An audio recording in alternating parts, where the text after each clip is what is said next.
Първо да кажа няколко думи за банцикчето. Не е кой знае какво. За 200 лева имах втора употреба, без мотор.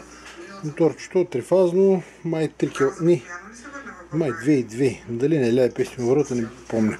Така, лентата, вижда се каква е. Широчка и по-дебела.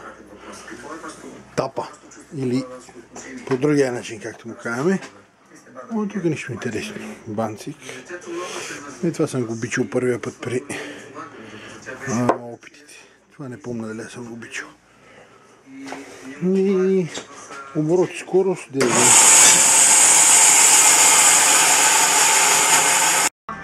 Така, сега първо първата направляваща.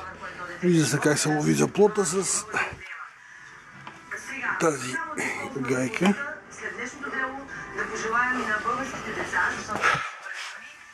И тази. Значи може да се върти в такава посока спрямо оста на лентата, докато се избере къде точно ни води лентата. И сега ще го спръв някаква си случайна посока.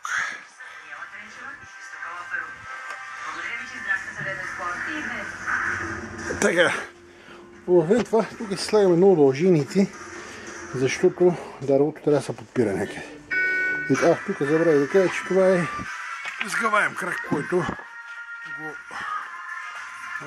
когато си прибирам устройци да не седя тук, да не ми пречи. Значи това няма нужда от кой знае каква точност. Виждали са тибли. Няколко дупки и крака. Сега, горе-долу съм готов с подготовката за линяла. Вече мога да го сложа, видим дали ще мога с една ръка. Така, това е водещата лента. Това е канала.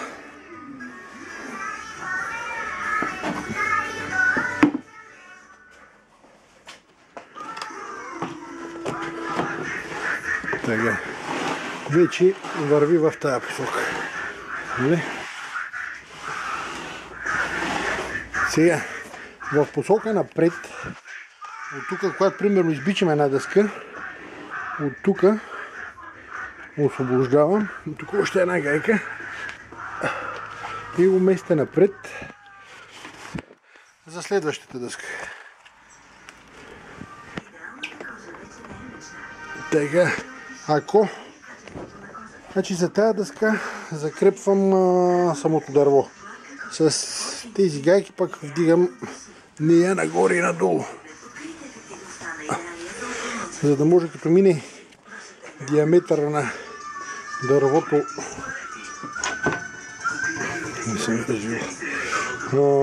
като мине от средата, нали намаля диаметъра, за да го опряло долу в дъното. Така. Сега ще закрепя едно дърво, обаче дървото ми е малко, големите са ми завити, сега не ми се ровеше за тях. Това дръвте ще мъче да се цепи. Разположил съм дървото, казахме до тази дъска. Сега с тези види, има и по-дълги някъде, през тези дупки ще го хвана. И там още една по-нататък.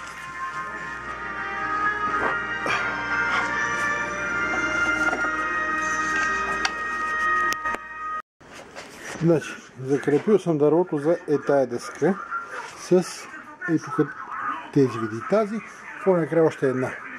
Дъската остава горе-долу свободно да се движи в този прорез. Това е за да може дървото да си легне върху плота. Отзад има същия прорез. Така, сега в тази посока е ясно се регулира напред за дебелината на дъската и вече по тая шина в долната дъска има канал, в който върви дървото. Сега дали ще мога да се дадам.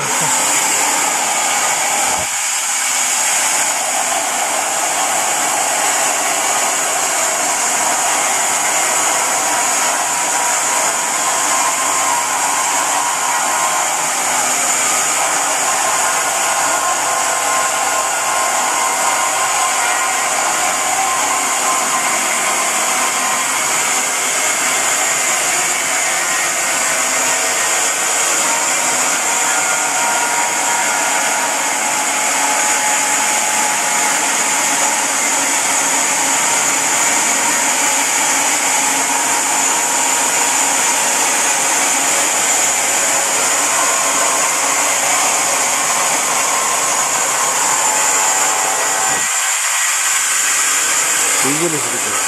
Да. Да.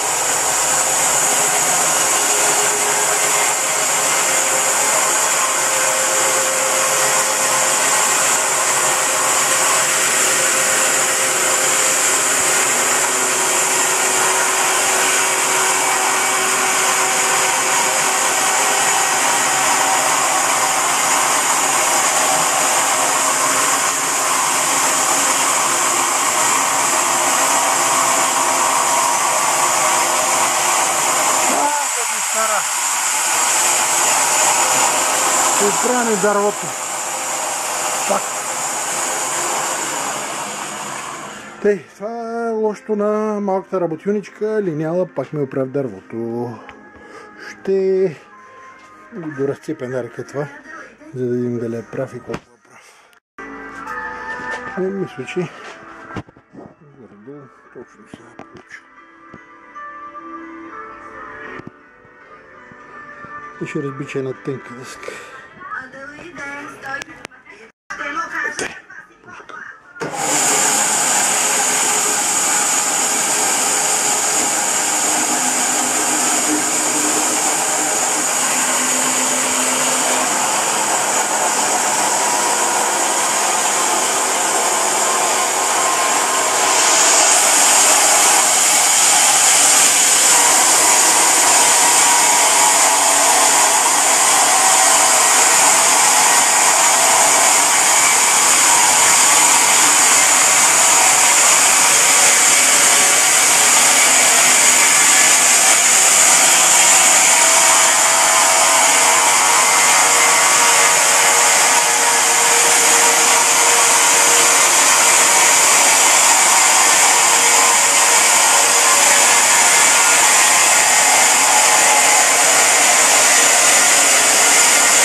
Пак свърши хода.